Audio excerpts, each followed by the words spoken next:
యువతని ఎలాగ ముందుకు తీసుకెళ్లాలనే అంశం మీద మాట్లాడడానికి అర్హత లేని వ్యక్తి జగన్మోహన్ రెడ్డి వాళ్ళ విద్యార్థి విభాగాన్ని కొంతమందిని యువతిని కలిసి ఈరోజు కూర్చోబెట్టి ఒక ట్రైనింగ్ ప్రోగ్రామ్ ఏదో పెట్టాడంట. అసలు ఆ ట్రైనింగ్ పెట్టేదానికి నీకు అసలు అర్హత ఉందా అని నేను జగన్మోహన్ రెడ్డిని అడుగుతున్నా. ఆ పులివెందుల ఎమ్మెల్యేకి కనీసం అర్హత ఉందా అని నేను అడుగుతున్నా.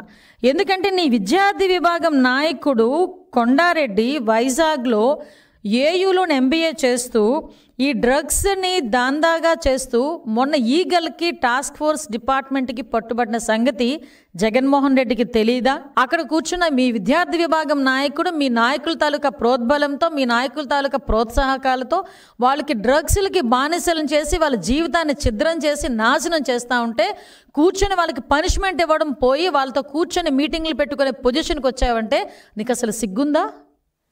అసలు కనీసం ఒక భవిష్యత్తు గురించి ఆలోచించే నాయకుడివేనా నువ్వు?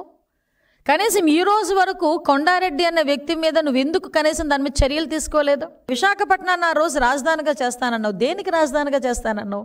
డ్రగ్స్ని పెంచి పోషించడానిక, గాంజాని పెంచి పోషించడానిక, భూ కబ్జాలక, రౌడీయిజానిక, హత్యా రాజకీయాలు చేయటానిక ఆ రోజు విశాఖపట్నాన్ని రాజధాని చేస్తానన్నావు?